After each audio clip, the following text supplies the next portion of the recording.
Dear Papa Dudut, naranasan niyo na bang pagmukhaing pangit ng isang tao? Ako kasi, oo.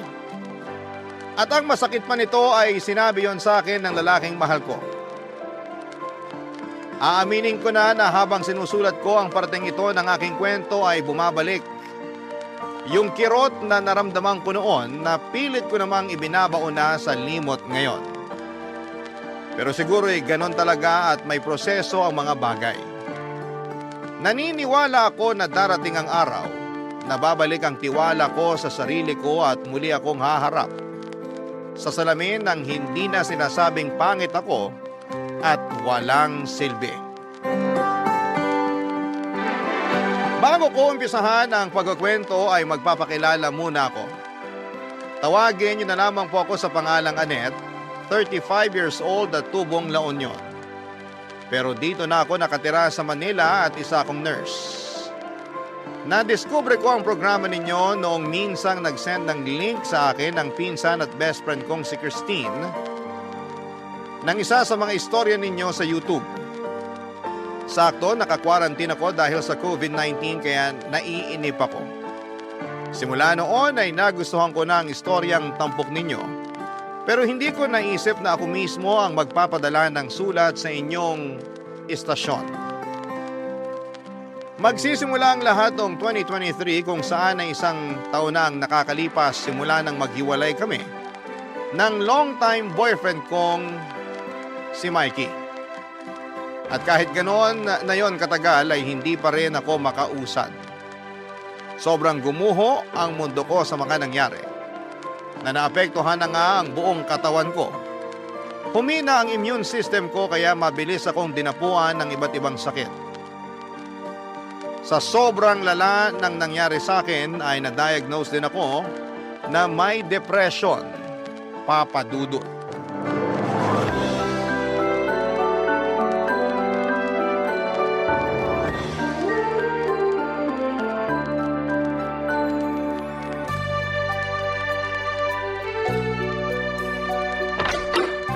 Surprise! Happy birthday, Annette! Hala, Christine! Nandito ka? Oo, hindi mo lang ako imahinasyon, Insan. Nandito talaga ako ngayon sa apartment mo para i-surprise ka. Happy birthday uli! Naku, thank you. Hindi ko expected tong pa-surprise mo, ah. May expected bang surprise? Sa bagay, wala nga naman. Pero paano ka nakapasok dito?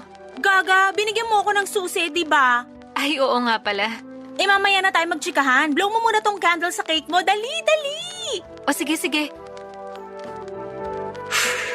Yay! Happy birthday uli! Thank you, Insan. Lapag muna natin tong cake sa mesa. Teka. Liga, muna tayo sa sofa. Ikaw talaga? Nag-abala ka pang pumunta dito? Don't tell me galing ka pang La Union yan. Malamang. May mga pasalubong ako sa bag ko. Bigay ko mamaya. Pero kasi miss na nga kita. Alam mo namang ikaw lang yung pinsan na kasundo ko eh. Sus, inuto mo pa ako. Pero seryoso, bakit napaluwas ka? Yung totoo? Oo. Nakipagkita ako sa boyfriend ko eh. Taga Manila kasi siya. Tapos sa'yo, naisip kong bisitahin ka na rin dito sa apartment mo. Sakto, tinaon ko talaga na birthday mo. Kaya ako nandito ngayon. Sandali. Boyfriend? Correct. Taga Manila? Check! Gamit ang ballpen na pink! You mean, bago na naman to? Nadali mo. Galing naman ang pinsan ko. Galing ka dyan. Kakabreak mo lang nung nakaraang buwan ah. Nakakagulat meron ka nung dinadayong boyfriend dito sa Manila. Huwag ka nang magulat. Sa ganda ko ba namang to? Saka anong gusto mo, pagluksaan ko ng matagal yung breakup namin ng ex ko last month? Aba, hindi ako ganong klase ng babae, no? Mabilis lang akong makamove on. Ako kasi ganong klase ng babae. Ay, insan naman. Siyempre, magkaiba tayo. Hindi ko naman kinukumpara sarili ko sa'yo. Nasa'yo lahat ng oras sa mundo para mag-move on sa Mikey na yan. Oo, pero naiinggit lang ako sa'yo. Naiinggit ka sa akin? Bakit? Kasi sabi mo nga, mabilis ka lang makapag-move on. Ako kasi kahit na 1 taon na kaming hiwalay, feeling ko kahapon lang nangyari. Kahit na anong gawin ko, sariwa pa rin yung sakit. Kainis naman kasi yung ex mong mukhang unggoy eh. Hoy, sobra ka naman sa mukhang unggoy. Totoo naman ah. Akala mo kung sino? Hayaan mo na. Tas na rin naman. Kahit na, pag naaalala ko mga pinagsasabi nun, nababanas pa rin ako. Parang gusto kong puntahan dun sa Japan at tampalin ng patabingi, pataas, saka pailalim. Paano isang pala patabingi pataas at pailalim? Basta, gusto mo sample? Sige, subukan mo. Sa'yo ko gagawin yan. Charot lang, kau naman? Ay, ikaw ba wala pa rin ibang nagugustuhan? Hindi pa nga ako nakaka-move on, magkakagusto na ako sa iba. Bakit hindi? Malay mo, pag nagkagusto ka sa iba, makamove on ka. Alam mo, di naman yun masama eh. That way, malalaman mo na meron pa palang tao yung better kesa dyan sa ex mong unggoy. Kaya kung ako sa'yo, lumandi ka, girl. Huwag mong pigilan sarili mo na maranasang ma-inlove at mahawakan uli ng lalaki. Hoy, bastos mo naman. Wow, 17 years old? Ipapaalala ko lang sa'yo, 34 ka na, ante. Ay, oo nga pala. Basta ha, subukan mo uli. Lande is the key. Papadudot masaya ako na sinorpresa ako ni Christine sa birthday ko. Kaya niyaya ko siya na magstay muna sa apartment ko since work from home naman siya. Pumayag naman siya kaya masaya ako, Papadudot. Hindi ko lang basta boyfriend si Mikey, naging live-in partner ko rin siya for 3 years. Pero bago kami nagsama sa isang bubong, college sweetheart na talaga kami. Buong akala ko ay siya na yung lalaking mapapangasawa ko at magiging tatay ng mga anak ko. Admin staff si Mikey sa isang private company sa Mandaluyong. Pero vocal na talaga siya sa kagustuhan niyang mag-ibang bansa. Pero dahil minimum wage earner lamang siya at breadwinner pa ay hirap siyang makaipon ng pera na pangasikaso ng mga papeles niya. Kaya nga tinulungan ko siya since may ipon naman ako at suportado ko siya. Sa pangarap niyang yon, Papadudot. Sabi niya sa akin gusto niyang mag-ipon para makapagpagawa na kami ng sariling bahay. Natitirhan namin pag bumuo na kami ng pamilya namin. Bukod doon ay pinangakuan niya rin ako ng kasal pag uwi niya dito sa Pilipinas. Maraming pangarap si Mikey para sa amin pero lahat ng yon ay napako. Pagkalipas ng 3 buwan nung dumating siya doon sa Japan, napansin ko kasi tumamlaya ang komunikasyon namin at lagi niyang dahilan ay ang pagiging busy niya sa trabaho. Siyempre, inunawa ko yon dahil may trabaho rin naman ako pero lalong lumala ang sitwasyon namin. LDR na nga kami tapos ay lagi pa kaming nag-aaway. Apektado na rin ako habang nasa duty at may sa ilang beses nang umiyak sa CR ng ospital kapag break time dahil kay Mikey at sa mga misunderstandings namin. Tapos nalaman ko na lamang na may iba na siyang babae. Matapos isend sa akin ang katrabaho niyang Pinoy din ng litrato nilang dalawa ng babae niya. Nakokonsensya raw itong katrabaho niya na makitang niloloko ko ni Mikey kaya gumawa siya ng paraan para malaman ko. Kinompronta ko ang ex-boyfriend ko tungkol sa litrato na yon. Pero pinabulaanan lamang niya at sinabihan akong praning at mapagduda.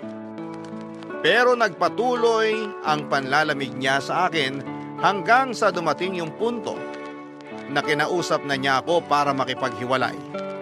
Siyempre, tumutol ako. Ayoko pero ininsulto niya ako. Pinagsalitaan ang mga masasakit at masasama at aaminin kong tumagos yun hanggang sa buto ko. At kapag naaalala ko yon ay nanliliit ako, Papadudot. Yan ang dahilan kung bakit bumaba ang kumpiyansa ko sa sarili ko at kapag nakikita ko ang mukha ko sa salamin ay nandidiri ako. Iniisip ko ang lahat ng mga pangit na sinabi sa akin ni Mikey kaya niya ako hiniwalayan. Halimbawa noon ay ang mukha raw akong manang, pagod na pagod, stress at kung ano-ano pa. Pero dahil makulit si Christine ay sinubukan ko pa rin makipagkilala sa iba. Tama naman siya sa sinabi niya na pinipigilan ko lamang ang sarili ko na ma-in-love. Natatakot kasi ako na masaktan ulit kaya gusto ko na sanang protektahan laban dito ang sarili ko. Pero na-realize ko na hindi naman masama ang sinabi niya. wala namang masama kung susubukan ko ulit. Kaya nag-install ako ng dating app. At doon ay nag-cruise ang landas namin ni Rondel. Mas bata siya sa akin ng 2 taon at isang business owner.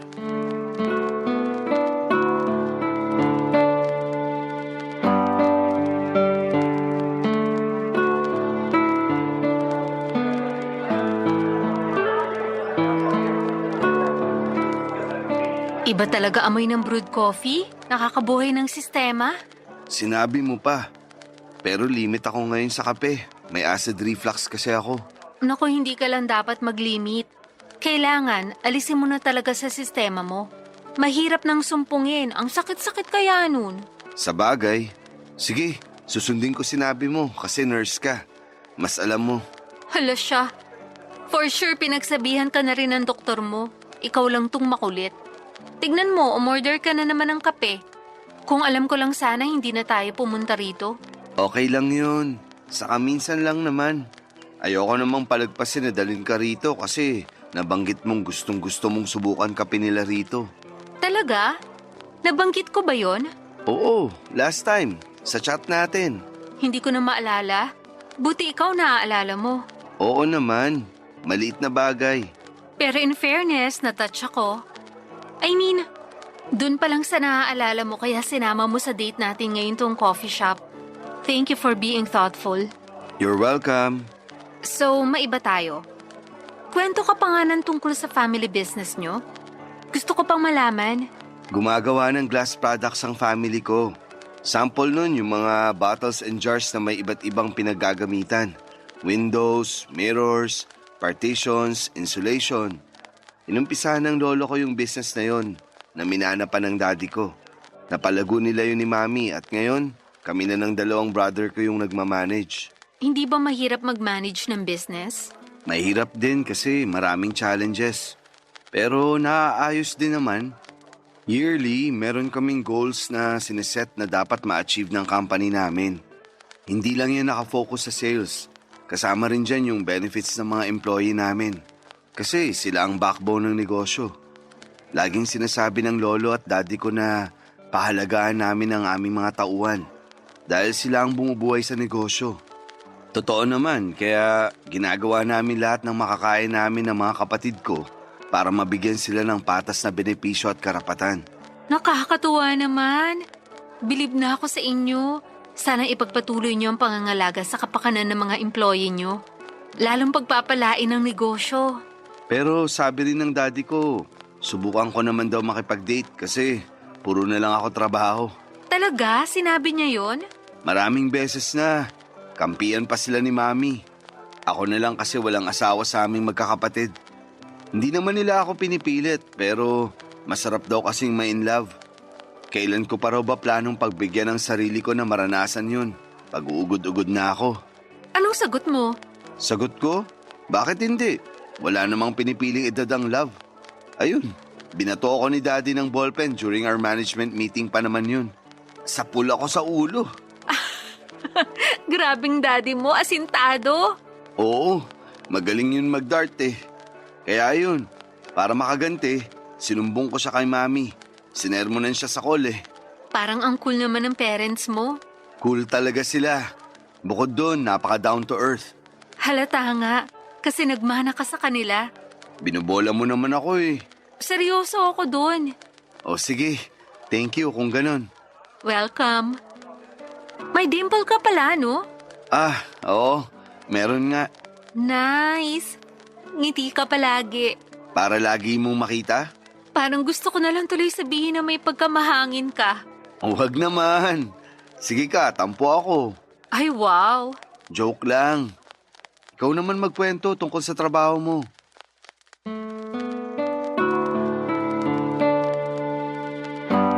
Papadudot aaminin ko na bago sa akin ang pakiramdam na makipag-date ulit sa iba dahil si Mikey ang first boyfriend ko.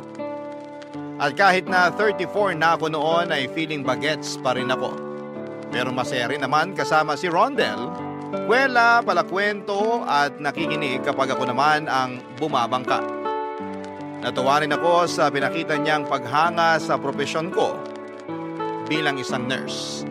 Lalo na nga noong panahon ng pandemic.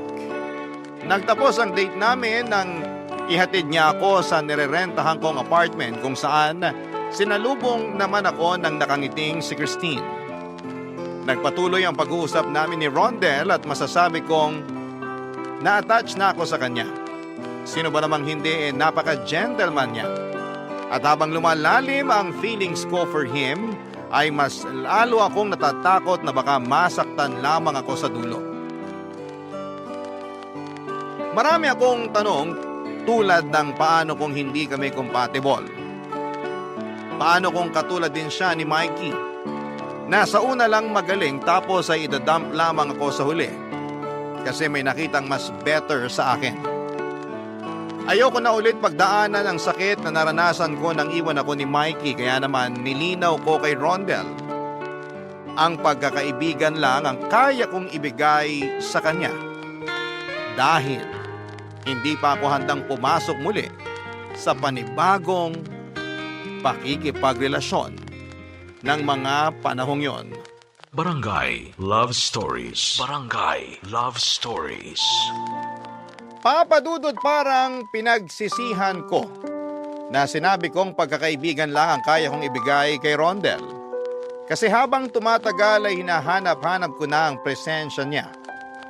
Siguro kay na-fall na ako sa kanya sa loob ng 2 linggo naming pag-uusap.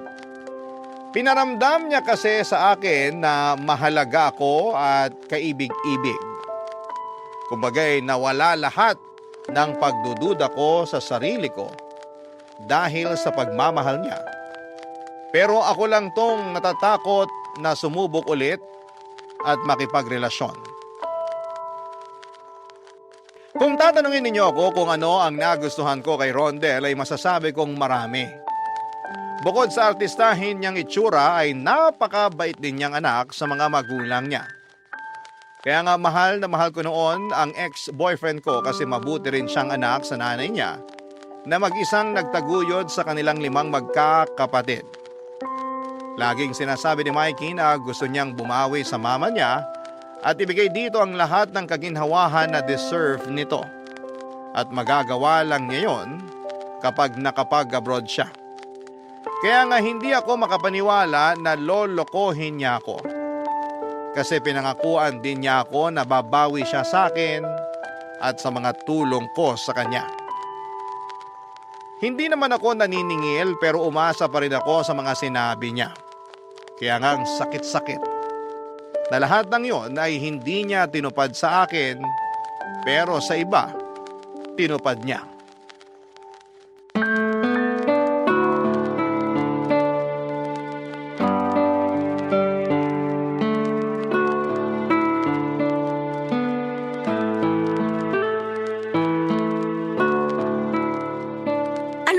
Sinabi mo? May problema ako. Buntis ka? Sira, ano ba yung pinagsasasabi mo? Umayos ka nga. For your information, maayos akong kausap. Ano na nga yung problema mo? Baka mapalala ko pa? Charot! Baka matulungan kita, kaya sabihin mo na. Kasi, humihingi ng second date si Rondel. Sus, yun lang naman pala. Anong yun lang pala? Kung mangunot kasi noo mo at magsalubong kilay, kala ko na paano ka na. Second date lang pala eh. Di pagbigyan mo. Kaso sabi ko, hanggang friends lang kami. Gaga, sinabi mo yon? Oo. Pero sabi mo okay naman si Rondel. Disente, mukhang matino, saka gentleman. Nandun na tayo pero bigla ulit ako natakot. Paano kung masaktan uli ako? Paano kung... Hoy, insan, kalma ka lang. Inhale, exhale. Salamat, Insan. Sorry. Ang OA ko ba? Gaga, hindi OA yun, no? Pero pwede mong sabihin sa akin yung gumugulo sa isip mo? Ayun na nga yun. Natatakot ako na baka pag pinagbigyan ko si Rondel, lalo ako mahulog sa kanya. Wait! Stop! Hindi na nga ako nagsasalita eh. Ulitin mo nga yung sinabi mo. Alin ba dun? Yung natatakot ako? Hindi yan, forward pa. Yung dulo. Yung pagkatapos nung pinagbigyan mo si Rondel. Lalo akong mahulog sa kanya? Ayun nga! So, ibig sabihin, nahuhulog ka na sa kanya. In love ka na, Insan. Oo, pero Pero ano? Walang mangyayaring masama sa'yo. Kaya wag mong pigilan na lalong ma-inlove kay Rondel. natatakot nga ako. Hindi ka ba nakikinig? Hindi lahat ng lalaki katulad ni Mikey. Ramdam ko na mabait talaga si Rondel, kaya wag mo naman siyang i-judge na kaugali ng mokong mong ex-boyfriend. Ang unfair nun sa kanya, lalo na sinabi mong in love ka na rin. Sa bagay, may punto ka. Pero, paano ko ba sasabihin sa kanya? Na alin? Na gusto ko naman talagang pumayag sa second date namin, pero nahihiya kasi ako. 'Di ba? Sinabi ko nga sa kanya na hanggang friends lang kami. Sus, kahit naman magkaibigan, nagde-date pa rin. Pumayag ka lang, tapos kunin mo yung sign kung gusto mo pang i-pursue yung relationship nyo. For sure may rason kung bakit magkausap pa rin kayo hanggang ngayon at gusto kanyang makadate uli kahit na sinabi mo sa kanya na friends lang kayo. Go girl! Ganun ba yun? Oo, maniwala ka sa pinsan mong maganda. Baka sinasabi mo lang yan kasi gustong-gusto mo na ako magka-jowa ah. Bakit naman hindi? Sabi ko nga, ramdam ko na mabait yang si Rondel. Gwapo pa. Alam mo may kamukha siyang artista sa GMA. Basta meron talaga. Pero sige na, pumayag ka na. Makipag-date ka na uli. Ay, o sige. Sana lang talaga walang mangyaring masama. Walang mangyayaring masama. Ganyan din inisip mo nung unang date nyo, pero umuwi ka ritong malapad ang ngiti na hindi mawala-wala hanggang kinabukasan. Huwag mo nang subukang i-deny. Grabe namang observation skills yan, Insan. Syempre naman. Kilig na kilig ka pa nga no na parang akala mo bumalik ka sa pagiging teenager. Parang nahiya na tuloy ako. Hay nako, huwag ka nang mahiya. Ako lang naman to. Saka happy nga ako na happy ka na uli. Sige, sabihin na natin na konting frustrated at confused, pero mas nananaig yung happiness talaga. Ramdam ko sa aura mo. Talaga? Oo nga, at deserve mo yan. Ay, namiss ko talaga na makita kang in love, Insan. Kaya nga, sana wag mong pigilan sarili mo na maranasan uli. But this time, pang matagalan na. Magdilang anghel ka. Oo naman. So paano? Push na yan ha? Second date na to! Papadudot aminin ko na may point naman si Christine sa mga sinabi niya. Hindi nga naman tama na patuloy ko pa rin itali ang sarili ko kay Mikey at hayaan na siya lang yung maging masaya sa piling ng iba. Naisip ko na baka may dahilan kung bakit nakilala ko si Rondel. Kaya naman kinonsider ko ang payo ng pinsan ko at kinausap ko si Rondel. Sinabi ko na pumapayag na ako makipag-date sa kanya sa ikalawang pagkakataon, Papadudot.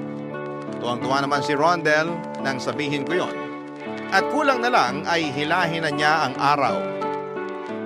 Para lamang dumating yung eksaktong petsa kung kailan magkikita kami.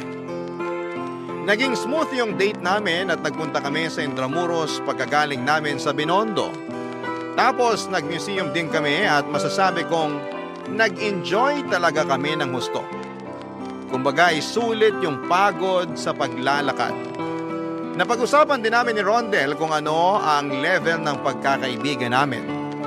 Sinabi niya sa akin na higit na sa pagkakaibigan ang nararamdaman niya.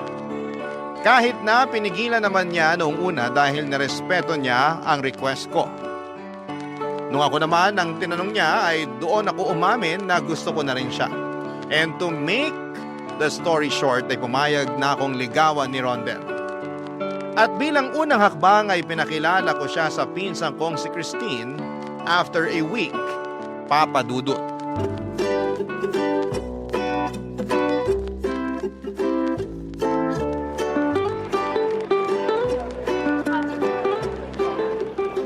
Rondel, siya nga pala si Christine. Yung kwento ko sa yung pinsan ko at best friend na rin at the same time. Dito muna siya ng ilang buwan. Wala kasi akong kasama. Hi Christine, maraming nakwentong magandang bagay tungkol sa'yo si Annette. Nice to finally meet you. Nice to meet you rin. Naku, sana nga maganda talaga yun. Mamaya pati kalukuhan ko, chinika niya sa'yo. Grabe ka naman sa akin, Insan. Eme lang, ikaw naman. Pero Rondel, Seryoso ka ba talaga sa panliligaw mo sa pinsan ko? Kasi kung hindi, ngayon pa lang, sabihin mo na. Seryoso ako sa panliligaw ko kay Annette. Totoo yung feelings ko sa kanya. Dapat lang. Kasi lagot ka talaga sa akin pag sinaktan mo pinsan ko. Hindi naman siguro gagawin ni Rondel yun. Huwag mo na siyang takutin. Hindi ko naman siya tinatakot. Kinakausap ko lang siya ng masinsinan. Naiintindihan ko naman kung bakit. Overprotective lang sa'yo ang pinsan mo. Correct! Mabuti pa, bili ka muna ng merienda dun sa convenience store. Mag-uusap lang kami nitong manliligaw mo. Pinapaalis mo ko? Oo. Sige na, go, go, go. Kuha ka na lang ng pera sa wallet ko. Bili ka kahit ano. Okay, pero huwag mong tatakutin si Rondel Oo na. Palagay mo sa akin. Rondel, bibili muna ako ng pagkain. Feel at home ka lang dito kasama tong pinsan ko. Mabait yan. Pasensya ka na ah. Di naman kita intensyon na takutin or what. OA lang tong si Annette, pero alam mo kasi, may pinagdaanan na yan na medyo nakakasira ng ulo. Kaya kung dadagdagan mo pa, ako na mismo nagsasabi sa'yo na lagot ka sa akin. Nakwento ba niya sa'yo yung tungkol sa ex-boyfriend niya? Nabanggit lang niya na masaklap daw yung hiwalayan nila kasi ng babae. Oo, ang tagal-tagal na nila. Akala nga namin sila na yung endgame. Kasal na lang kulang sa kanila pero niloko niya lang pinsan ko. Ang masahol doon, pinagmukha niya pang pangit. Ang sakit-sakit marinig kay Annette yung mga sinabi sa kanya nung damukol na Mikey na yon. Kaya pag naaalala ko yun, nanggigigil pa rin ako. Ay, kasi hindi yun totoo. Ang ganda-ganda ng pinsan ko. Mabait siya, mabuting tao. Masipag na nurse tapos gaganunin lang siya nung lalaking minahal niya. Nakakalungkot lang talaga na may mga taong ubod ng sama. Akala mo wala silang pinagsamahan ni Annette. Ayoko na uli makitang nasasaktan yung pinsan ko ng todo-todo kaya sana ingatan mo siya at alagaan. Yun naman yung ginagawa ko kahit na hindi pa kami. Mahal ko na siya at seryoso yung nararamdaman ko sa kanya. Buti naman. Yun lang din yung kailangan kong marinig sa'yo. Alam ko na di na bata si Annette pero kung nandito parents niya, ganito rin sasabihin nila sa'yo. Masaya ako na meron siyang pinsan na nag-aalala sa kapakanan niya. Umasa ka na tatratuin kong mabuti si Annette. Namamahalin ko siya ng buong buo at iingatan ko ang kanyang puso. Aasahan ko yan. Pag yung pangako mo, binali mo, naku! Humanda talaga yung leeg mo. Charot lang. Baka sabihin mo, tinatakot na talaga kita. Nandito na ako. Buti walang pila sa cashier, kaya mabilis lang ako nakapagbayad. Ano binili mo? Merienda natin. Anong pinag-uusapan niyo ni Rondel? Wala naman. Pinapirma ko lang siya ng kasunduan na kapag sinaktan ka niya, mananagot siya sa akin. Huy, seryoso? Siyempre, biro lang. Pero kinausap ko lang siya na sana mahalin ka niya at alagaan pag naging kayo. Totoo yun. At sabi ko, oo. Kasi mahal na kita kahit di pa tayo. Ay, sus! Bigla ako tuloy na miss jowa ko. Teka, tatawagan ko nga muna. Magbebe time muna kayo. Papadudot na touch naman ako sa mga sinabi ni Christine. Siya kasi ang kasama at karamay ko noong kasagsagan ng breakup namin ni Mikey. Wala na kasi akong parents, magkasunod na namatay sina mommy at daddy noong 2019. Kaya malaking dagok din ang breakup namin ni Mikey years later dahil hindi pa ako noon kayang mag-isa. Kumbaga bukod kay Christine ay siya lamang yung kakampi at kasangga ko. Pero sinaktan at iniwan lang din naman niya ako. Kaya nga thankful ako na may isang Rondel na dumating sa buhay ko, Papa Dudut. Parang nadagdagan ang support system ko. Pagkalipas ng isang buwan na panliligaw ay sinagot ko na nga po si Rondel. Naging masaya ang takbo ng relasyon namin. Una niyang ginawa ay pinakilala niya ako sa parents niya na hindi nagtagal ay nagkaroon ng espesyal na puwang sa puso ko. Naalala ko sa kanila ang mommy at daddy ko. Kaya nga nung nalaman nilang ulila na ako ay hindi sila nagdalawang isip na ituring akong miyembro ng pamilya bilang isang anak. Ang sarap sa pakiramdam na magkaroon ng panibagong pamilya. Sa katauhan ng mga magulang ni Rondel, Papa Dudut. Barangay Love Stories. Barangay Love Stories. Papa Dudut, over the moon yung pakiramdam ko sa usad ng relasyon namin ni Rondel.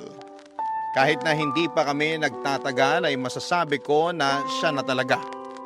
At noon ko na lamang ulit naramdaman ang ma-in love ng husto. Mayahalin tulad ko sa magic yung nangyari kasi nabago bigla ni Rondel ang mga pangit na pakiramdam ko sa aking sarili simula nang sinaktan ako at pinagmukhang pangit ni Mikey. Hindi naman sa idinedepende ko sa kanya ang kumpiyansa ko, pero malaking papel ang ginagampanan ng sinasabi at pinaparamdam sa atin na mga taong malalapit sa buhay natin upang madagdagan ang tiwala natin sa ating mga sarili. Kaya nga ang laki ng pasasalamat ko kay Rondel dahil ibinigay niya yon sa akin. Hindi na ako nahihiyang tumingin sa salamin at hindi ko na rin sinasabihan ng masasakit na salita ang sarili ko. Marami kaming plano ni Rondel sa buhay. Napag-usapan na rin namin ang pagpapakasal at minamadali na rin kami ng mga magulang niya dahil gusto na raw nilang magkaapo. Bagay na tinawanan lang namin ni Rondel. Walang pagsidla ng kasiyahan na nararamdaman ko ng mga panahong yon. Dahil unti-unting kinukulayan na namin ang mga plano namin. Excited na akong bumuo ng pamilya kasama siya pero lahat ng yon ay nagbago. Nang ma-diagnose akong may stage 1 cervical cancer nitong January lang, pakiramdam ko, pinagsakloban ako ng langit at lupa dahil sa panibagong pagsubok na pinagdaraanan ko, Papa Dudut.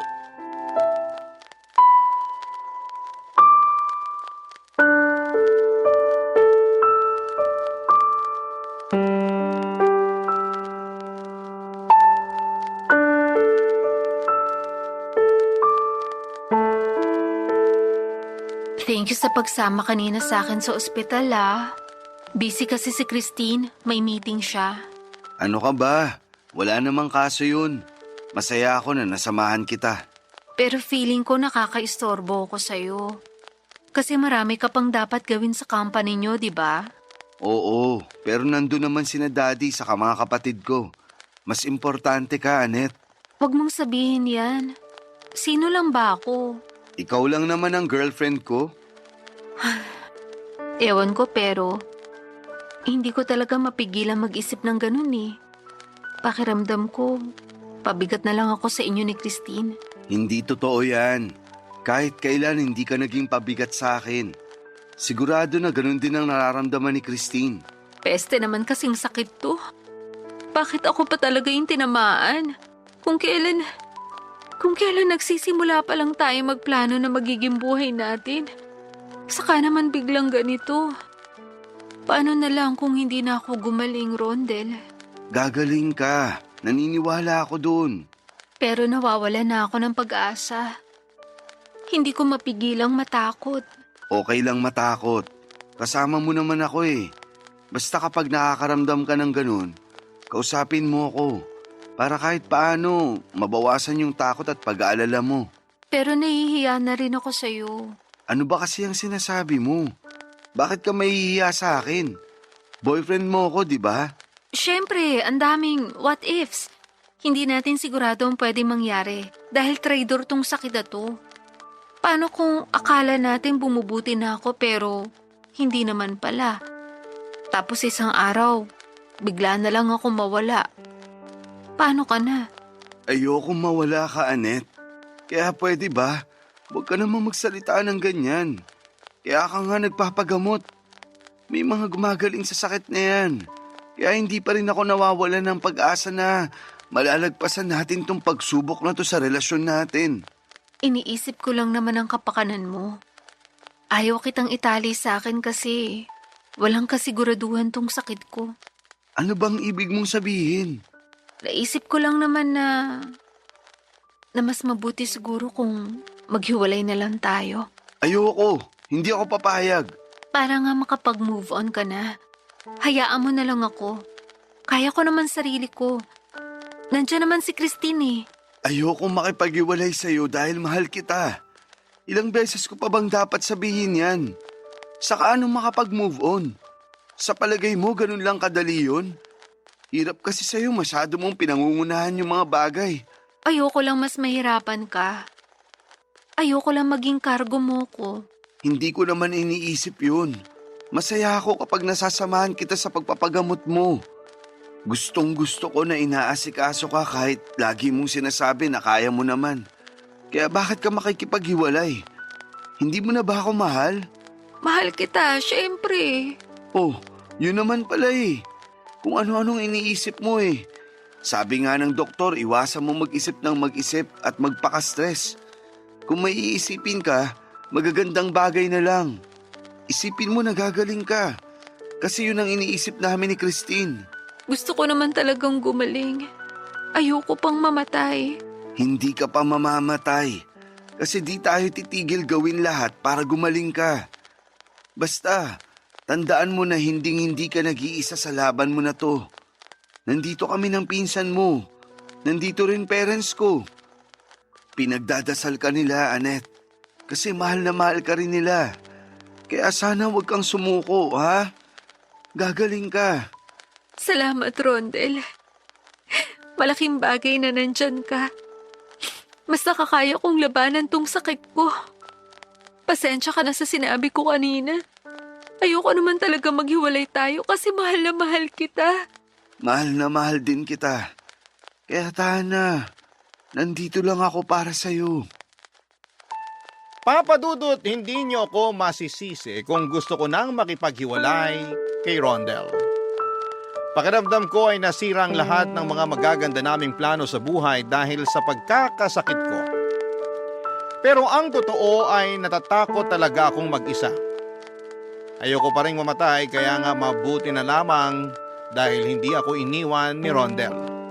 Hindi siya pumayag na makipaghiwalay sa akin kahit na magiging malaking responsibilidad niya ako. Hindi ko na idedetalye ang gamutan ko pero masasabi kong mahirap at masakit. May mga araw na mabuti ang pakiramdam ko at meron namang hindi. Dahil sa nangyari ay hindi na muna ako nakakapag-duty kasi kailangan kong magpalakas. Mabuti na lang at nasa tabi ko si Rondel at Christine para umalalay sa akin. Pakiramdam ko ay hindi ako nag-iisa habang nakikipaglaban sa sakit ko. Aaminin ko po na may mga araw pa rin na pinanghihinaan ako ng loob. Pero pinagpapasa Diyos ko na lamang ang lahat. Dahil siya lang naman ang may hawak ng buhay natin. Hindi ako tumigil sa pagdarasal na sana'y pagalingin niya ako dahil gusto ko pang makasama si Rondel ng mas matagal. Papa Dudut.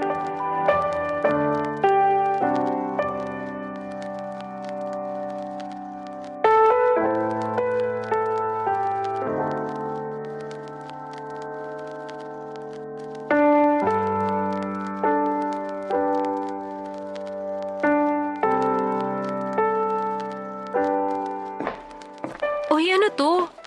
Bakit may pakandila at dinner for two? Siyempre, espesyal ang gabi na to para sa atin eh. Espesyal? Birthday mo ba? Hindi pa naman, di ba? Hindi pa rin naman natin anniversary. Oo, pero mamaya ako na sasagutin yung mga tanong mo. Upo ka muna rito. Teka, ipag-uurong kita ng upuan. Ayan, Thank you. Upo ka na rin. sige. Matanong ko lang, sino nag-set up nito? Ang ganda. May pabulaklak pa. Kinuntsaba ko si Christine. Since pupunta tayo sa ospital ngayong araw, kinuha na niya yung oportunidad para mag-ayos dito. At bakit may pa-dinner date ka? Ano ba kasing okasyon? Sabihin mo na. Pinagpraktisan ko to pero parang di ko na alam paano sisimulan. Kainis naman. Uy, Rondel, kausap mo bang sarili mo? Hindi. Ay, oo. Ay, hindi. Ano ba talaga? Teka, kinakabahan ka ba? Sino ba kasing hindi kakabahan? Kalma ka lang. Ay, tinanong mo kung anong okasyon, di ba? Oo. Wala naman talagang okasyon. Hindi pa natin anniversary at hindi ko pa rin birthday. Pero nitong mga nakaraang araw, may na-realize ako Ano yun? kung gaano kita kamahal. Kung gaano ko kagustong gugulin ang habang buhay kasama ka habang bumubuo ng sarili nating pamilya. Rondel, ano kasi? Shh! Pakinggan mo muna sasabihin ko. Okay, sige. Nung tinanong ako ng mga magulang ko kung gaano kita kamahal, sinabi ko na mahal kita. At handa akong samahan ka sa bawat sandali ng buhay mo. Lalong-lalo na dito sa pinagdaraanan mo. Sinabi ko sa'yo na huwag kang matakot kasi hindi ka nag-iisa. Bukod kay Christine, nandito ako. Hindi mo lang ako boyfriend. Kakampi mo rin ako na pwedeng-pwede mong takbuhan anumang oras. Thank you, Rondel. Naiiyak naman ako sa mga sinabi mo. Malaking bagay talaga yung suporta mo para gumaan tong pinagdaraanan ko. Kung wala ka, baka matagal na akong sumuko. Habang may buhay, may pag-asa. Yan lagi sinasabi sa akin ng mama ko. Oo, lumang kasabihan na yan. Pero naniniwala ako na totoo yan. Basta hindi lang tayo tumigil sa pagdarasal ng mga bagay na gusto nating matupad. Kaya nga sinabi ko sa mga magulang ko na gusto ko nang hingi ng kamay mo para maging asawa ko. At pumayag naman sila. Tinanong ko rin si Christine kung sang-ayon siya. Oo naman daw. May tiwala siya sa akin. Kaya ngayon, ikaw naman ang tatanungin ko, Annette. Pumapahayag ka bang maging asawa ko? Oo, Rondel. Pumapayag ako. Talaga? Talaga? Ang cute mo, pero oo nga. Talagang talaga. Thank you, Annette. I love you so much. I love you so much din. At thank you rin sa pagmamahal mo sa akin. Akin na daliri mo. Isusuot ko muna tong singsing sa'yo.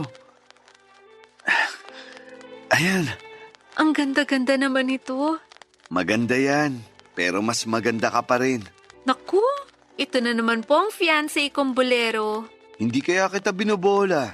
Nagsasabi lang ako ng totoo. Oo na, dyan mo ko nakuha sa matatamis mong salita. Pero seryoso, kinikilig ako. Excited na ako maging asawa ka. Excited na rin ako. Tingnan mo, naiiyak ulit ako.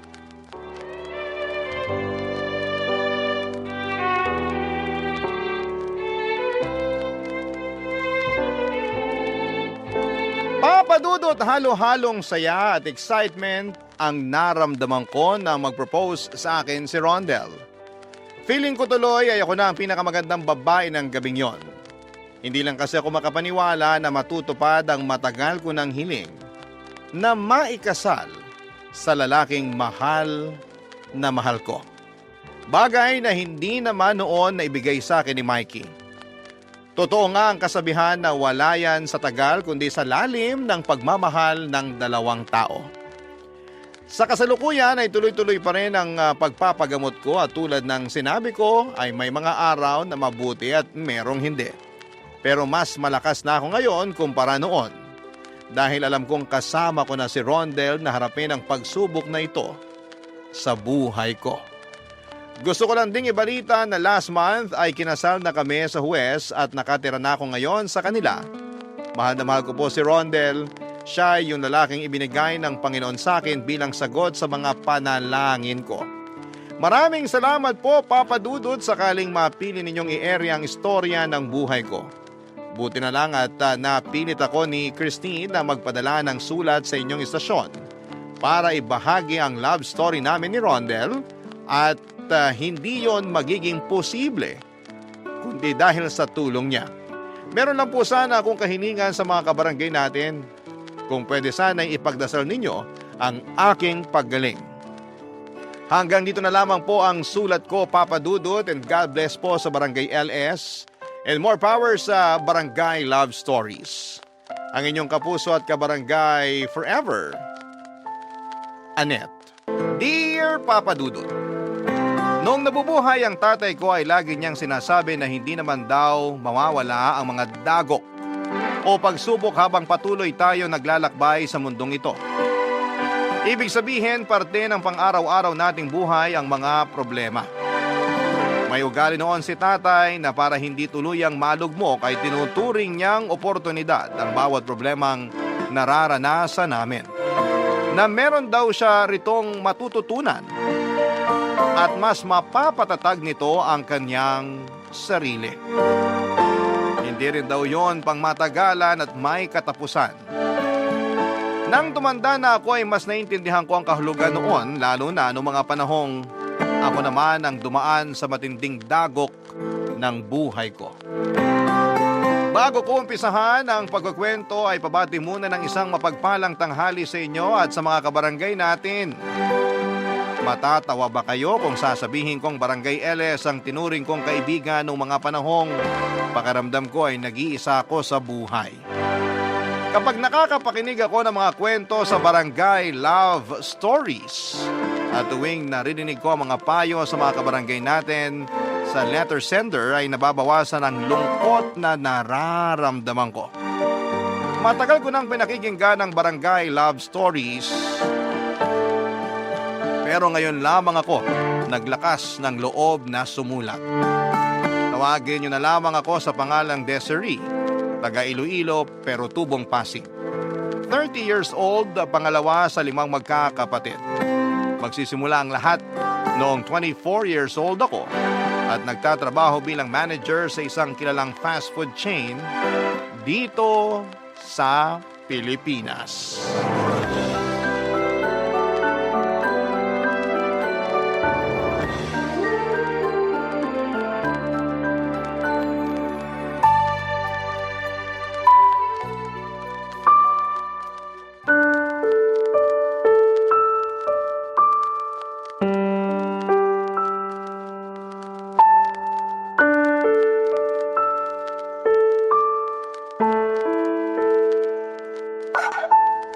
Bakit walang pagkain?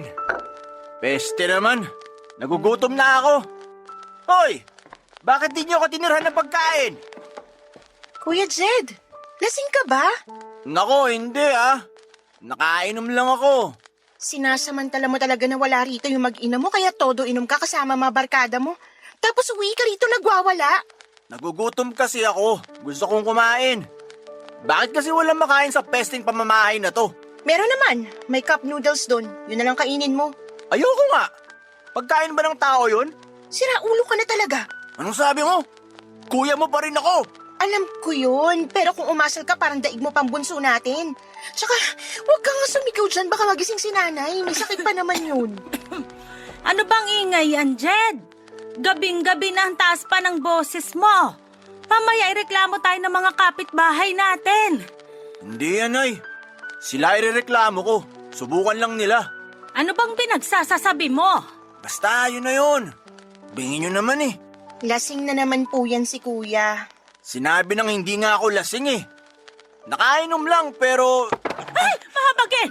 Jed, tumayo ka nga dyan sa sahig, bata ka! Di na po ako bata.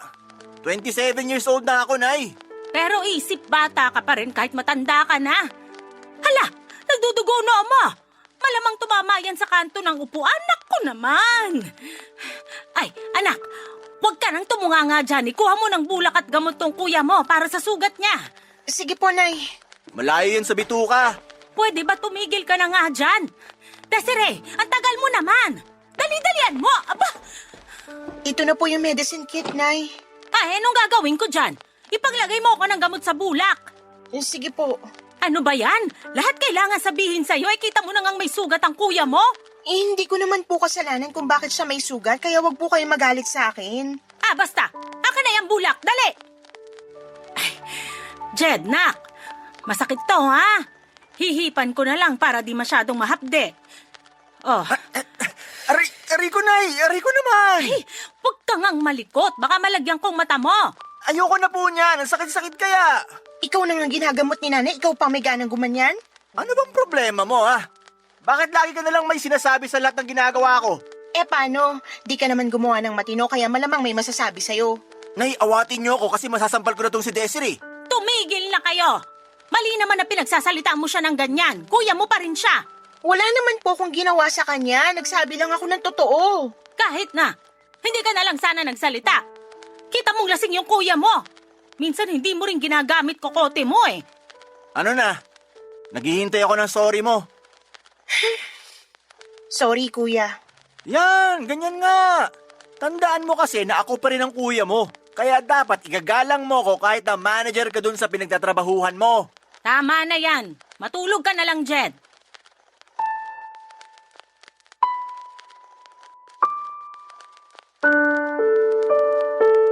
Papadudot ang Kuya Jed ko ang panganay sa amin at nag-iisang lalaki sa magkakapatid. Siya ang paborito ni nanay dahil para silang pinagbiyak na bunga ng namayapa naming tatay. Ang nakakainis lang ay kinukonsinti pa rin siya ni nanay sa mga kalokohan niya at kinakampihan sa mga baluktot niyang katuwiran. 2 taon lang ang tanda ni Kuya sa akin pero pamilyado na siya. May boyfriend naman ako for 3 years. May isang anak na si Kuya sa kinakasama niya at nakatira sila sa amin. Malit lang ang bahay namin, meron lamang yung 3 kwarto at yung isa ay inookupa ng pamilya ni Kuya. Yung isa naman ay pinaghahatian namin ng 2 kong kapatid habang yung isa ay kinananay at sa bunso namin. Dating electrician sa barko ang tatay namin bago siya nadisgrasya sa pinagtatrabahuhan niya. Kaya maaga siyang nagretiro at nag-business na lamang sila ng parisan ni nanay. Doon nila kinuha ang pera para maipatayo ang 2 palapag naming bahay. Pero nasimot lahat ng ipon ng mga magulang ko nung nagkaroon ng pancreatic cancer si Tatay Papa Dudut. 2 taon din niya yung nilabanan bago siya sumakabilang buhay. Nalugi na rin ang negosyo namin dahilan kaya huminto kami sa pag-aaral ni Kuya Papa Dudut. Mula noon ay nagsimula na kaming magtrabaho. Ako bilang serbidora sa fast food sa Pasig at si Kuya naman bilang warehouse staff sa isang planta sa Rizal. Pero nag-working student ako noong kumikita na ako ng pera at nakapagtapos naman ng kolehiyo. Tapos itinuloy ko na magtrabaho sa fast food chain na pinapasukan ko at doon na nagsimula ang training ko para maging isang manager. Habang unti-unting gumaganda ang takbo ng karera ko, bigla namang nag-asawa si Kuya at nagkaroon siya ng panibagong responsibilidad, Papa Dudut. Sa kabila ng lahat ay mahal ko pa rin ang pamilya ko dahil sila na lamang ang meron ako. Saka laging sinasabi sa akin noon ni tatay na alagaan ko raw si nanay at ang mga kapatid ko. Dahil maloko si Kuya kaya hindi niya masyadong maasahan. At bilang panganay na babae, ako raw ang dapat na tumayong huwaran sa mga mas nakababata ko pang kapatid. Kaya nung namatay si tatay, tinandaan ko lahat ng mga sinabi niya. At kahit na masakit sa ulo kasama sina nanay at kuya sa bahay, tiniis ko na lamang yon dahil mahal ko sila.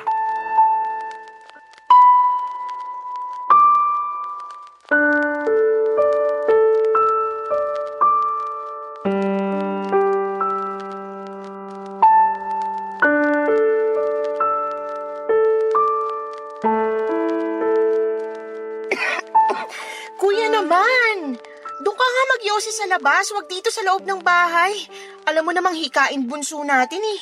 Ano bang problema mo? Wala naman siya rito. Kahit na, ako nga naubo. Maarte ka kasi. Hindi ako maarte. Ikaw yung kung umasta parang walang pakialam sa amin. Yung anak mo, di mawala ng hala kasi panay ka yosi.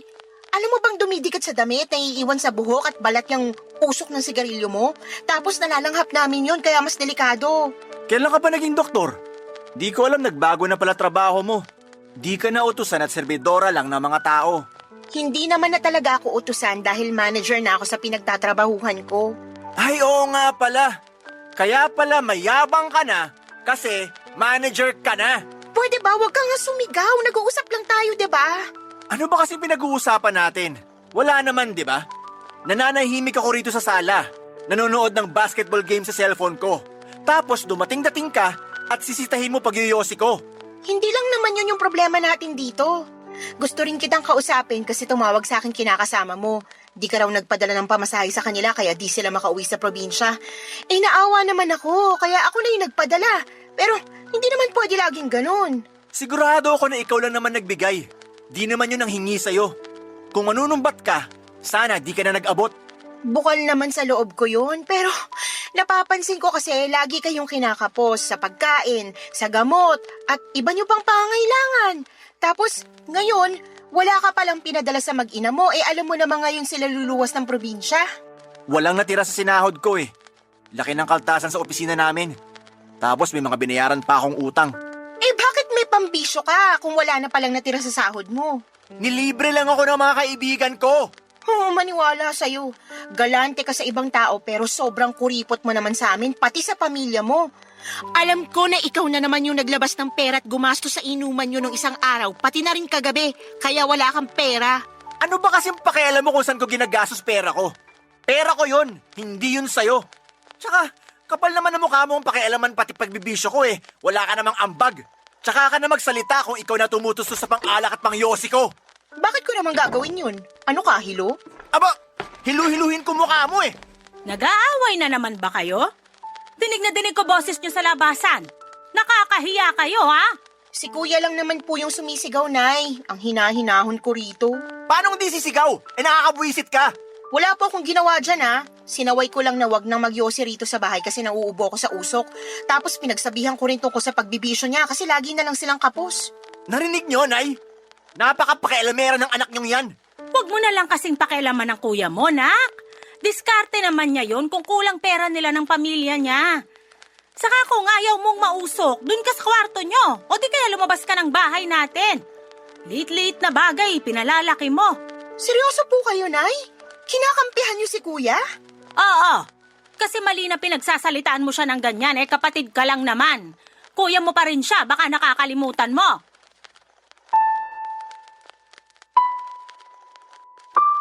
Nakakainis lang kasi ako pa rin ang lumalabas na masama na nang pinagsabihan ko si Kuya Jed tungkol sa pagbibisyo niya. Concern lang naman ako sa pamilya niya dahil nakikita kong kinakapos na sila at mas nahihirapan ako dahil kargo ko sila. Ang gusto ko lang naman ay tulungan niya ako sa pagtataguyod ng pamilya pero lumalabas na kasama pa siya sa responsibilidad ko.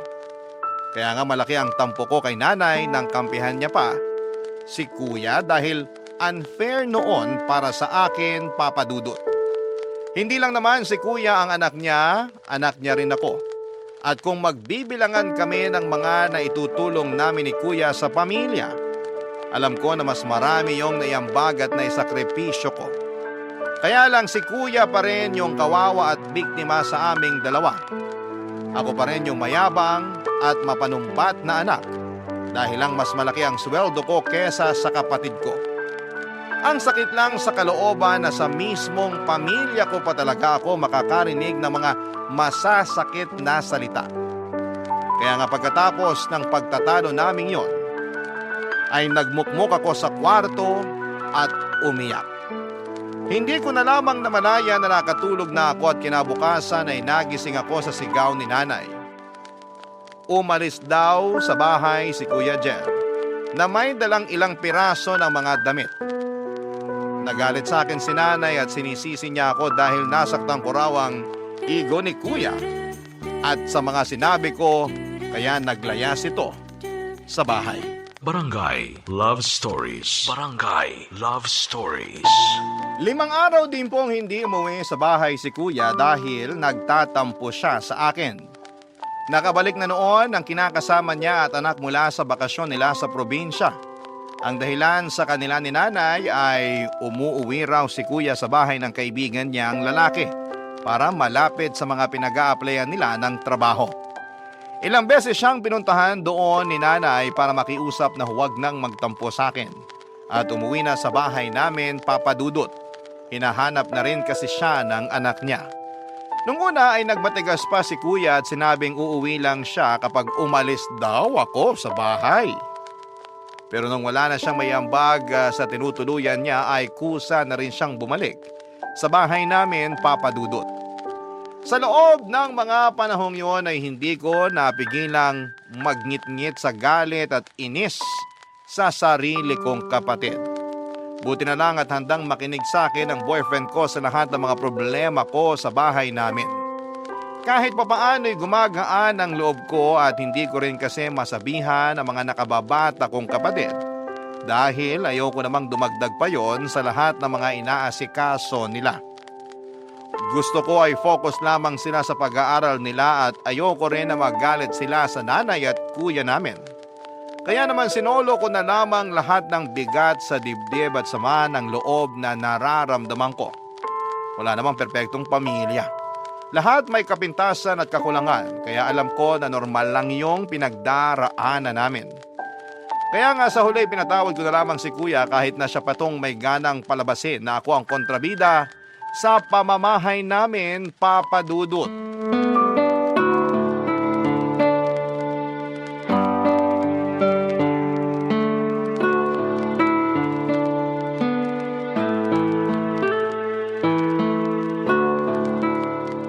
Nay, ito na po yung sweldo. Uy! Nako, buti na lang nagbigay ka na. Said na ako wala nang budget. Teka, bakit kulang to? Nay, ako na po magbibigay sa mga kapatid ko ng baon nila. Ha? Eh bakit naman? Ako nagbibigay sa kanila, di ba? Opo, pero nagsabi kasi sa akin na kulang daw binibigay niyo at madalas pinagkakasya na lang nila sa pagkain at mga project nila sa school. Ay, naku naman. Napakagastos kasing mga bata. Nung panahon namin, di nga kami binibigyan ng perang pambaon ng mga magulang namin. Pero di naman kami kinakapos. Iba naman po yung panahon nyo sa panahon natin ngayon. Tsaka, nagmahal na rin ang mga bilihin kaya nagulat ako nung sinabi nila sa akin na kulang daw sa napagkasunduan nating allowance nila yung binibigay nyo. Saan nyo po ba ginagastos yung iba, Nay? Ha? Eh, dito pa rin naman sa bahay. Eh, syempre, kulang yung binibigay mong pangkain natin, kaya nagbabawas ako ng allowance ng mga kapatid mo. Maliit lang naman yon, kurot lang, kaya wag kang magalit. Hindi naman po ako galit. Nagtatanong lang po ako. Nay, may pera ka ba dyan? Ha? Bakit? Anong gagawin mo? Lalabas kami ng mga barkada ko. Konting inom lang naman pero kinapos kasi ako eh. Nagbigay ako sa kinakasama ko kaya ayun. Wala akong pera, anak. Wala raw. Ano yung nasa bulsa nyo? Tsaka nangako kayo na bibigyan nyo ako ng pera pag binigyan na kayo ni Desiree. Ayan na ba yon? Akin na, dali! Ay, Yun! Malutong-lutong pa na 1,000. Salamat, Nay. Alis muna ako. Tama ba yung nakita ko? Binigyan nyo ng pera si Kuya, Nay? hindi ko naman binigay. Siya yung kumuha, nakita mo naman, di ba? Pero sabi niya nangako raw kayo sa kanya na bibigyan siya ng pera pag binigyan ko na kayo. Ibig sabihin, kaya kayo kinakapos sa budget natin kasi binibigyan niyo pa si Kuya. O ano naman kung binigyan ko siya? Kuya mo naman siya. Hindi niyo po kasi naiintindihan. Ginagamit lang niyang pambisyo yung perang hinihingi niya sa inyo, Nay. At baka nakakalimutan niyo na pera ko pa rin yan. Sa akin galing yan. Hoy, pera ko na to kasi binigay mo na sa akin. Kaya may karapatan akong gamitin tong pera na to kung saan ko man gustuhin. Labas ka na doon kasi binigay mo na sa akin to, no? Akala niyo po ba ganun lang kadaling kumita ng pera tapos ibibigay niyo lang kay Kuya pang bisyo niya? Alam ko kung paano kumita ng pera, kaya wag mo akong pangaralan dyan. Saka ikaw tong mas malaki sweldo kaysa sa inyo ng kuya mo. Bakit pinagdadamutan mo siya? Narinig mo naman sinabi niya, binigay niya dun sa kinakasama niya yung pera kaya kinapos siya. Natural, kasi responsibilidad niyang buhayin yung mag-ina niya. Sa lagay, kapag kinakapos siya, sa inyo siya hihingi ng pera para ano? Kapusin yung budget natin dito sa bahay, pati na rin yung allowance ng mga kapatid ko? Mabuti sana kung sa may kwenta niya ginagamit yung pera, pero sa bisyo niya, Nay. Hayaan mo na. Gusto lang naman maglibang ng kuya mo. Nagkwento sa akin yon. Aburido siya sa trabaho nila kasi nasermonan sila ng bisor nila. Kaya gusto raw niyang uminom. Ay, ewan ko sa inyo, Nay. Parang lahat na lang ng ginawa ni Kuya tama sa paningin niyo. Ikaw lang naman tong laging nakikitaan ng mali kuya mo kaya madalas kayong nag-aaway. Huwag kang masyadong mayabang at huwag ka ring bastos sa kuya mo.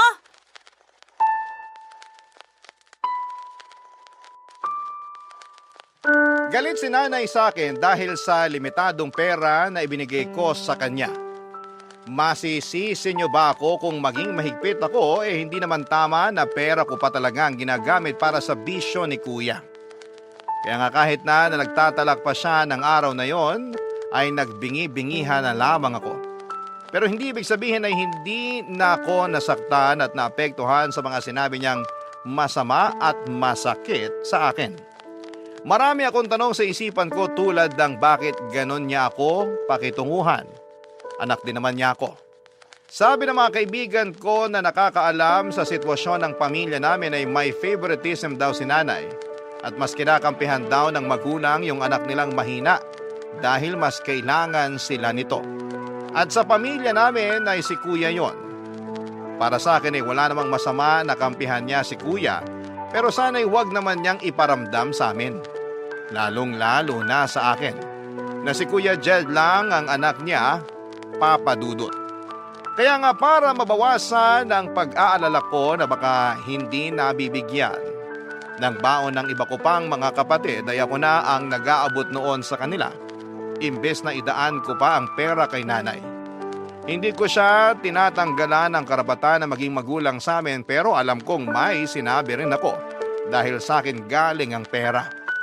Pinaghirapan ko yon mula sa pagtatrabaho kaya dapat alam ko kung saan yon napupunta.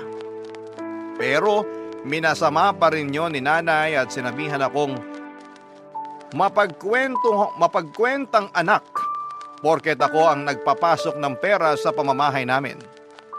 Sa totoo lang, Papa Dudut, ay pagod na akong pakisamahan sila pero hindi ko naman sila matiis ng matagal. Isang araw ay narinig kong nagtatalo sina kuya at ang kinakasama niya dahil kulang daw ang perang sinesweldo ng kapatid ko na panggastos nila. Nalaman ko rin na may sakit ang pamangkin ko kaya hindi na ako nagpatumpik-tumpik na mag-abot ng pera para sa pambili nila ng gamot. Pero ni isang thank you mula kay kuya ay wala akong narinig at pagkatapos ay ginawan pa niya ako ng masama, Papa Dudut.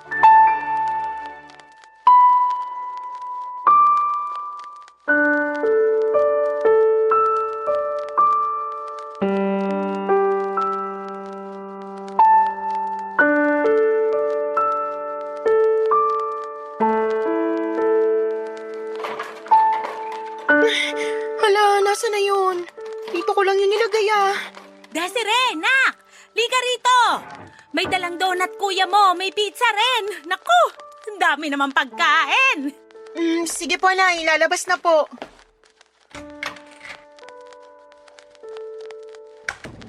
Kain lang kayo, Nay. Marami po yan. Kain ka na rin, Desiree. Baka sabihin mo, ikaw lang na ikaw nagdadala ng pasalubong dito sa bahay. Wala naman akong sinasabing ganon, Kuya. Sus, nababasa ko kaya sa mga mata mo. Ang dami niyan ah. San mo kinuha pinambili niyan? Hindi mo pa naman sweldo. May pera ako, no? Talaga lang ah. Nangutang pa nga sa akin kinakasama mo kanina lang kasi wala na raw kayo ni Singkong duling pambili ng bigas. Kaya hindi ako naniniwala na may pera ka, Kuya. Nayo, tingnan niyo yung ugali ni Desiree. Sumusobra na. Masisisi mo ba ako? Nakakapagtaka kasi. Sige nga, saan galing pinambili mo ng mga yan? Inutang mo, no? Hindi kaya... Binigay niyo, Nay? Wala na nga akong pera kasi tinitipid mo ko. Kung ganun, baka naman ninakaw mo. Pinagbibintangan mo ba ako? Oo! Ano bang pinagsasasabi mo? Nawawala po yung kwintas ko na yung regalo sa akin ng boyfriend ko. Hinanap ko na ng mabuti pero wala talaga. At iniisip mo na kinuha ko yon? Siraulo ka na ba? Ano bang hinihitit mo? Nung nakaraan mo pa tinatanong kung nasasanla yun, tapos paulit-ulit mong sinasabi na ibenta ko na lang kesa itago para mapakinabangan ko naman. Sabi mo pa kung sa'yo lang yon, malamang naging pera na yon. Pero hindi ibig sabihin nun, kuya mo na agad ang kumuha. Matakot ka nga sa Diyos nang bibintang ka eh. Pero Nay, mahalaga kasi sa akin yun eh. Nakakapagtaka lang kung paano nagkaroon ng pera si Kuya pambili ng mga pagkain na yan kung di niya kinuha at binenta yung kwintas ko. Tsaka masisisi niyo ba ako? Ilang beses niya na akong kinupitan, pati nga kayo pero pinagpapasensyahan niyo lang. Ibang usapan naman yon. Alam mo ikaw, nakakasama ka ng loob ah. Kapal pati ng apog mong pagbintangan ako. Ikaw na nga tong dinalan ko ng pasalubong. Hindi ko kailangan ng mga pasalubong mo. Aminin mo na kasi na ikaw yung kumuha. Ano naman ang gagawin ko doon? Parang peke naman. Mamaya wala pang tumanggap na sanglaan. Kita mo na! Ikaw talaga kumuha nun eh! Hindi ako! Siraulo! Tumigil ka na, pwede ba? Nababaliw ka na ba? Di kita pinalaki para mambintang. Bago mo akusahan ng kuya mo, alamin mo muna yung totoo. Bakit kayo galit na galit sa akin pero pag yung anak niyong gumawa ng katarantaduhan, kinukonsinti niyo? Ang unfair niyo, Nay! Paano di ako magagalit sa'yo? Basta-basta mo na lang tinuturo ang kuya mo. Mamaya nawala mo lang eh. Di kasalanan mo. Sigurado po ako na si Kuyang kumuha nun, kaya aminin mo na, Kuya Jed! Wala akong aaminin, kaya manahimik ka! Baliw! Tatamaan ka na talaga sa akin pag di ka pa tumigil. Lintik na to. Minta ka na.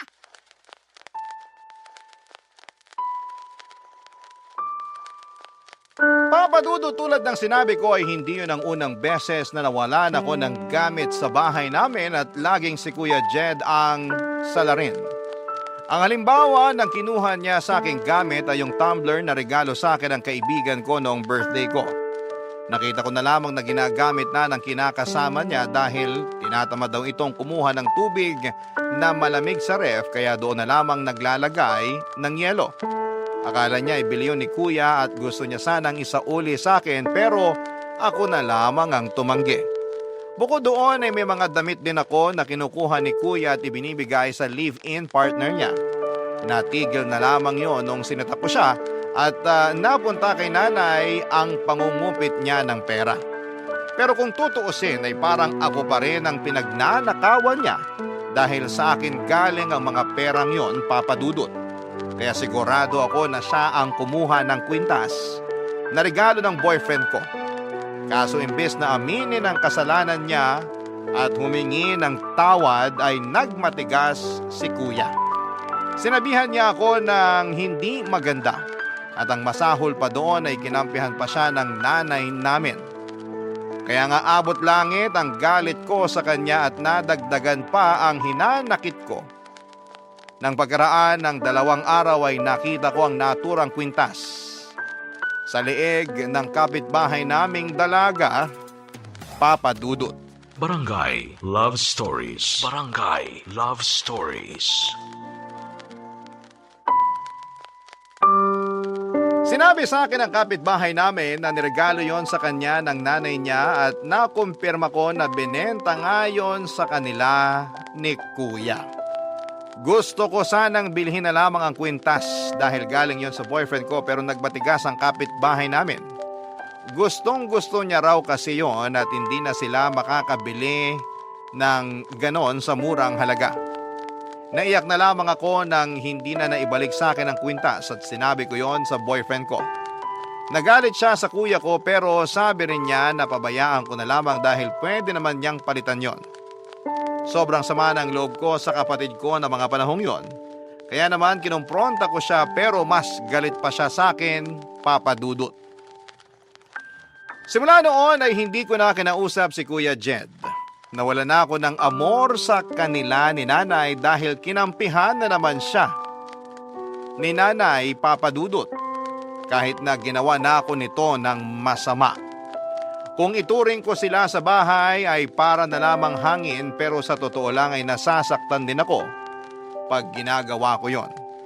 Kaya lang ay wala na talaga akong lakas para kausapin at pakisamahan sila dahil sa mga ginawa at sinabi nila sa akin. Nagsorry naman sa akin ang kinakasama ni Kuya at nangako na babayaran na lamang yung kwintas. Pero ako na mismo ang tumanggi. Naisip kong palagpasin na yon. Pero hindi ko akalain na may gagawin na namang mas masahol pa doon ang Kuya Jed ko, Papadudot.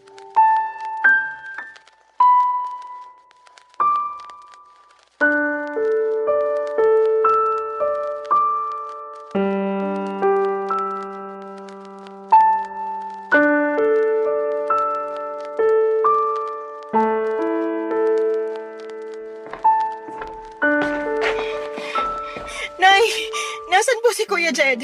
Umalis, bakit? Saka bakit ganyan ang itsura mo? Nawawala po yung pera ko sa cabinet eh. Malaking halaga po yun. Kaka-withdraw ko lang kanina para sa... Ibang klase ka rin, no? Kada may mawawala sa'yo, kuya mo agad pagbibintangan mo? Siya lang naman magnanakaw dito sa atin, Nay. Wag na wag mong pagsasalita ng ganyan ng kuya mo! Bakit ba kasi kampi kayo lagi sa kanya? Ako na nga yung naagrabyado niya, siya pa rin kinakampihan niyo. Kaya tuloy lumalaki ulo ni Kuya kasi mahal na mahal niyo. Ayoko lang maramdaman ng kuya mo na wala siyang kakampi sa bahay na to. galit ka sa kanya. Ilag din mga kapatid mo sa kuya nila kaya ako na lang kakampi niya. Sana naman maintindihan mo yon. Hindi ko kayang intindihin kasi kahit masama niyang gawain, kinukonsinti niyo. Suportado niyo nga pagbibisyo niya, di ba? Magkano ba yung perang nawawala sa'yo? Ako na magbabayad para matahimik ka lang dyan. Malaki yun, Nay. Ipon ko po yun para sa kasal namin ng boyfriend ko. Ano? May plano ka na palang magpakasal? Di mo man lang sinasabi sa akin? Paano na lang sustento mo sa pamilya natin pag nag-asawa ka na? Di ka talaga nag-iisip? Sobra na po kayo! Palagay niyo sa akin bangko niyo! Nandito na po ako. Ay, Jed! Ano nangyari sa mukha mo? Bakit may pasa ka? Putok pa labi mo na! Napaaway lang. Pero ayos lang po ako, Nay. Ayos ba yung ihika-ika ka na rin maglakad? Sino yung gumulpi sa'yo? Ipapabarangay natin! Wag na po. Gulo lang eh. Ayoko lang nang inaagrabyado ka. Ayos na nga po, Nay. Wag na kayong OA dyan. Oh, bakit ganyan ka makatingin sa akin, Desiree? Kuya, nawawala yung perang kawi-withdraw ko lang. Aminin mo na. Kinuha mo yun, no? Hiniram ko lang naman. Sinasabi ko na nga ba ikaw yung nagnakaw noon? Hiniram ko lang naman. Ibabalik ko rin sa'yo. Pero hindi ka nagpaalam sa akin kaya pag nanakaw pa rin yon. Kinailangan ko lang talaga kasi kasi pinagbabantaan na ako ng mga pinagkakautangan ko. Tingnan mo, ginulpi pa nila ako kanina nung mabayaran ko sila kasi raw pinagtaguan ko sila ng matagal. Sana naman maintindihan mo. Huwag ka namang madamot. Utang mo yan. Bakit ako kailangan mang problema dyan? Tsaka ako pa talaga yung madamot? Kapal din talaga ng mukha mo. Mabuti nga yung nabugbog ka nila para maturuan ka naman ng leksyon. Pinagsasasabi mo dyan? Ayos lang sa'yo na sinaktan nila kuya mo? At ayos lang po sa inyo na pinagnakawan ako ni Kuya. Sinabi ko naman sa inyo na mahalaga pag gagamitan ko ng perang yun. Nakakaintindi po ba kayo? Mas mahalaga pa rin buhay ng kuya mo. Paano na lang kung may nangyaring masama sa kanya dahil lang sa kadamutan mo? Isipin mo nga yun ng mabuti. Hindi yung puro sarili mo na lang inuuna mo. Saka na kayo magpakasal. Marami pa namang pagkakataon. Ewan ko po sa inyo, Nay. Wala na po talaga akong masabi. Bahala na kayo ni Kuya. Pagod na ako sa inyong dalawa. Naiyak na lamang ako sa palusot ni Kuya Jed matapos niyang kuhanin ang perang winidraw ko.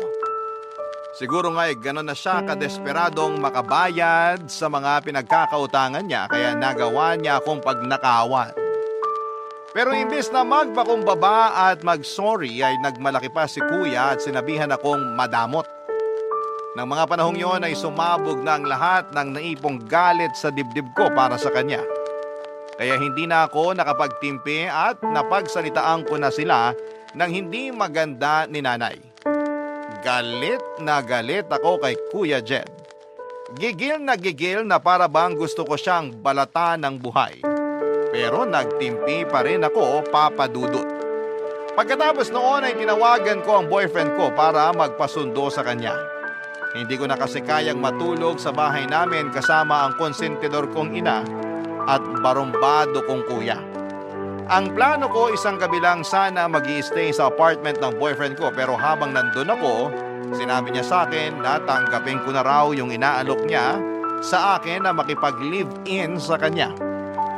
Ilang beses na rin kasi niya akong sinabihan na tumira kasama niya. Pero ako lang ang tumanggi dahil gusto ko sanang magpakasal muna kami. Pero dahil sa ginawa ni Kuya mukhang mapopospone ang matagal na naming plano. Pero sinabi sa akin ng boyfriend ko na pwede pa rin naming ituloy ang kasal dahil may budget pa naman siya. Natuloy ang kasal namin sa West pagkaraan ng 2 buwan simula nang lumipat ako sa apartment niya. Sobrang saya ko dahil iba yung kapayapaang dulot noong malayo na ako kina nanay at kay kuya. Bagaman ako pa rin ang sumusuporta sa mga nakababatang kapatid ko lalo na sa pag-aaral nila.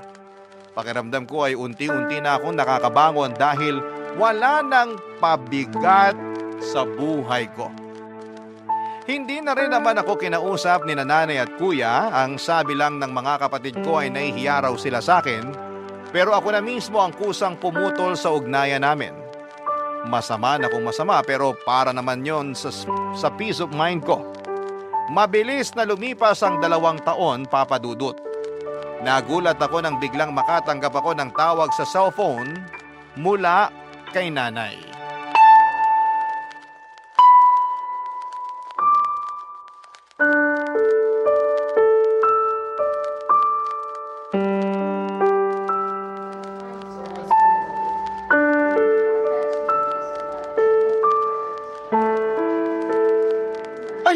nangyari kay Kuya, Nay? Bakit siya nandito sa ospital? Nung una, dinadaing ng kuya mo yung malalang sakit ng tiyan niya. Kaya naisipan na naming magpakonsulta sa doktor. Nalaman namin na may ulcer siya, pero natuklasan din ng doktor na sumuri sa kanya na may iba pa siyang sakit. At doon na nga namin nalaman na may liver cancer siya. Stage 4 na raw, kaya imposible nang gumaling ang kuya mo, nak. Sigurado po ba sila?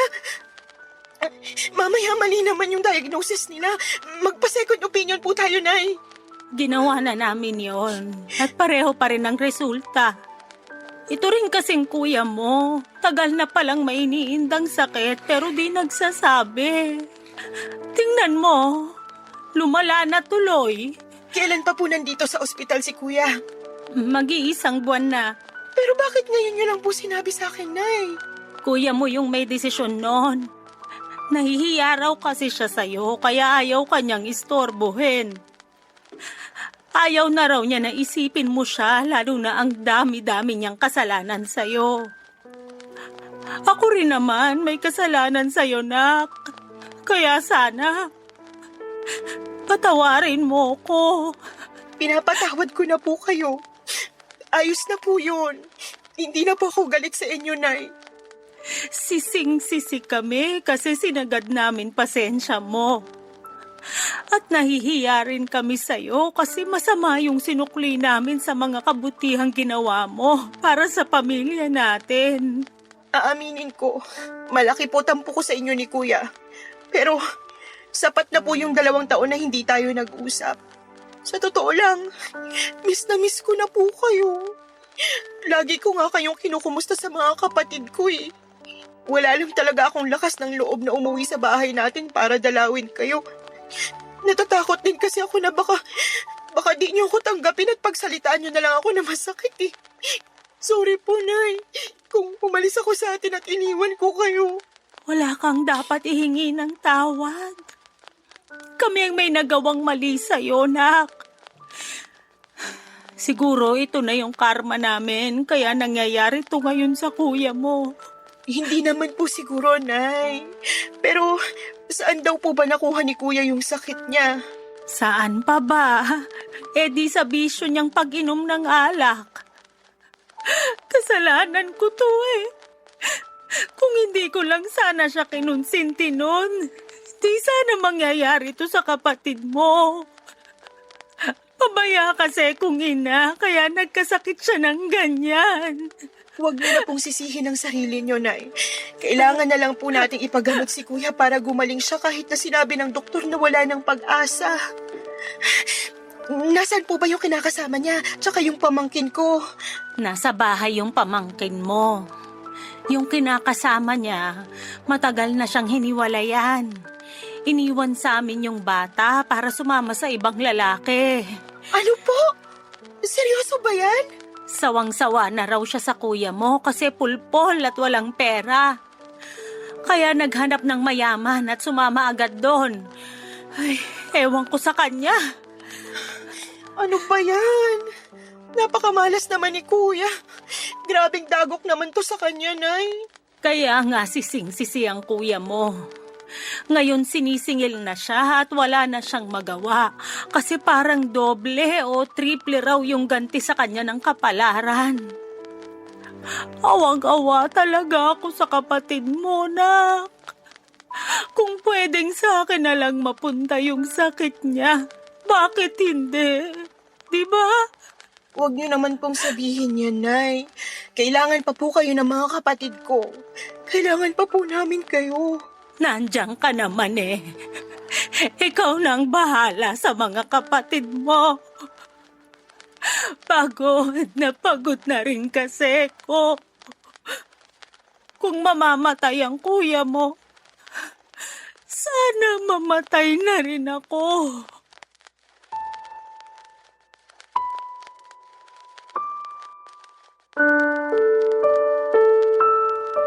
Papadudot, napaka-unfair ni nanay sa sinabi niyang yon.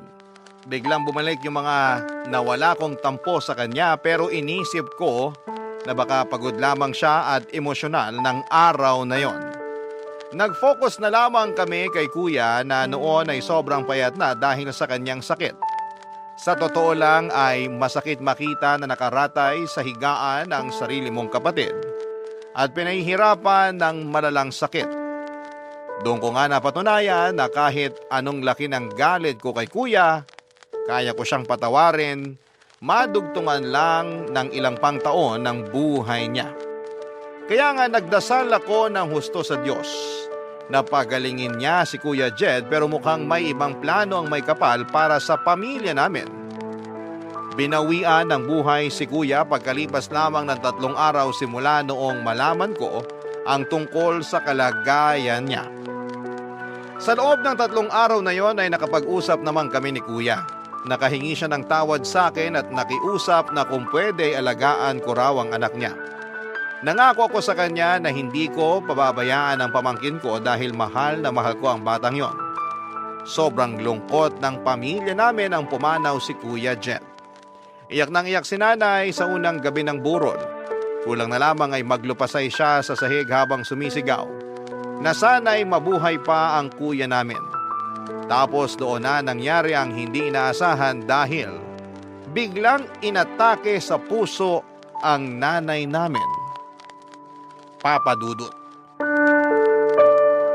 Dead on arrival si nanay sa ospital ng gabing yon. Kulang na lamang ay mawala ako sa katinuan dahil sa sunod-sunod na dagok ng kapalaran sa amin. Buti na lamang kasama ko ang mister ko at siyang umalalay sa akin. Hindi ko na idedetalye kung ano pa ang mga sumunod na mga nangyari, pero nairaos naman namin ang libing ni nanay at ni kuya ng mga panahong yon. Ang sakit mawala ng isang kaanak. Paano pa kaya kung dalawa sila at magkasunod pa? Pero iniisip na lamang namin na magkasama na sila ni tatay sa kabilang buhay kasama si kuya at umaasa na sana'y masaya sila sa kinakaroonan nila. Sa kasalukuyan ay napagtapos ko na ng pag-aaral ang mga kapatid ko at nasa pangangalaga ko ang pamangkin ko na tinuring ko na ring tunay na anak. Mula sa Pasig, dito na kami nakatira sa Iloilo nang madestino rito ang mister ko. Masasabi ko na kahit marami kaming pinagdaan ng problema, ay nalagpasan namin yun at naging matatag kami, Papa Dudut. Bukod doon ay masaya na ako para sa pamilya ko. Lalo na noong nakaraang taon lang ay biniyayaan na kami ng anak ng asawa ko. Maraming salamat po sakaling mapili po ninyong itampok ang kwento ng buhay ko at sana ay may napulot na aral at inspirasyon ng mga kabarangay natin matapos itong mapakinggan. More power po sa Barangay Love Stories at Barangay LS 97.1. Ang inyong forever kapuso at kabarangay, Desiree.